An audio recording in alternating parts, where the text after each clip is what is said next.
Veja bem, a finalidade do PSS é um contrato temporário, porque o contrato é de 1 ano e pode ser prorrogado por igual período, 2 anos. Muitos municípios, muitos gestores realizam o PSS como forma de driblar a questão do concurso público, porque o concurso público, um dos princípios fundamentais é o quê? É a impessoalidade. Eu não tenho como escolher, eu sendo prefeito, sendo governador, sendo o que for, não tem como escolher quem vai ser aprovado no concurso público. Vai ser aprovado aquele candidato que mais se preparou, né? Agora, no PSS, eu posso criar regras que permitam, né, de uma maneira, ainda que de uma maneira não evidente, mas eu posso criar regras que permitam que eu escolha quem eu quero contratar. Então, o PSS, na verdade, deveria ser abolido do nosso sistema de recrutamento de pessoal. Por quê? Porque ele quebra de uma maneira extremamente agressiva e direta o princípio da impessoalidade, em muitos casos, né? A não ser, né, eu acho que justificaria, né, a realização de um PSS em situações de emergência, de urgência, de calamidade pública, quando você tem um fato extraordinário, como por exemplo, né, aconteceu, está acontecendo ainda no Rio Grande do Sul, que você precisa recrutar pessoal rapidamente e você não pode simplesmente contratar quem você quer, né? Você tem que ter um procedimento ali, existe uma regra para aquilo. Então, nesses casos, eu acho que o PSS atende, deveria ser apenas para esses casos, né? Não virar uma regra, realizar PSS, etc. Agora, a gente está falando aqui muito de municípios e tal, e eu acho que é importante a gente dizer que isso ocorre também no âmbito da administração pública estadual, no âmbito da administração pública federal, nos órgãos da União, isso acontece.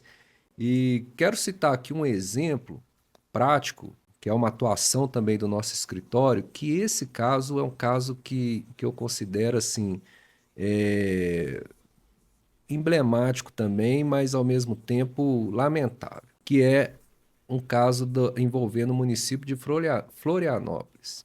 Veja bem, Florianópolis é a capital de Santa Catarina, inclusive uma cidade maravilhosa, belíssima, né? O município de Florianópolis tem um cargo que é um cargo de fiscal de trânsito.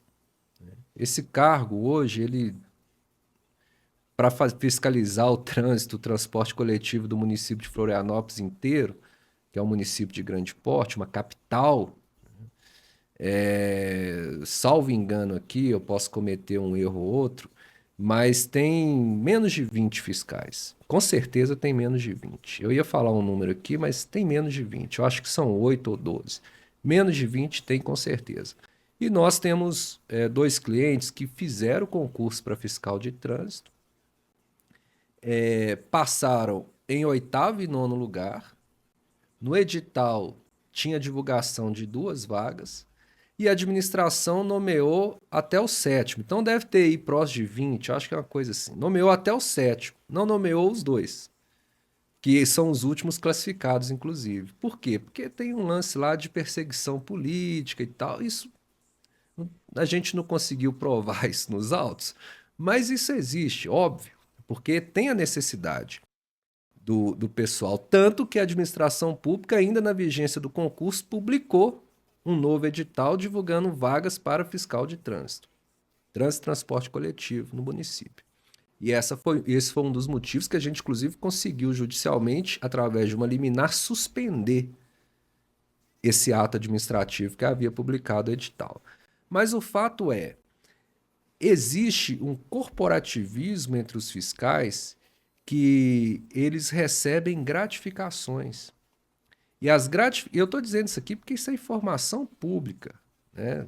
Nós conseguimos isso consultando o portal de transparência do município, da prefeitura de Florianópolis. As gratificações excedem a remuneração. Então, o fiscal tem como salário 3 mil e pouco e recebe 20 mil reais por mês. E por que que eles não querem contratar mais pessoal? Porque vai diminuir a gratificação de todo mundo. E é um absurdo, porque assim, a gente sabe como que funcionam os transportes coletivos e o transporte público das cidades grandes do Brasil. e sabe que é precário, e sabe que muita coisa tem que melhorar e precisa de fiscal para isso, né? Então, nesse caso, há uma preterição. Não apenas pelo fato do município ter publicado um novo edital, que isso já está resolvido, mas pelo fato de que eles pagam as gratificações em virtude de hora extra. Se o profissional ele tem que fazer hora extra para receber gratificação, quer dizer que precisa de mais profissional. Isso é uma evidência, né? E nós estamos atuando nesse processo, ainda não houve sentença em definitivo. A nossa expectativa é que a gente consiga convencer o magistrado de que há uma preterição, e o argumento é esse, ó, existe um número X de fiscais. Cada fiscal realiza X de hora extra por mês. Por isso recebe tanto, inclusive a mais. E são muitas horas extras, né? Então, a maior evidência de que há necessidade de contratar mais pessoal é o fato daqueles que já estão lá realizarem hora extra. Então, percebe que a preterição ela pode se manifestar de várias formas.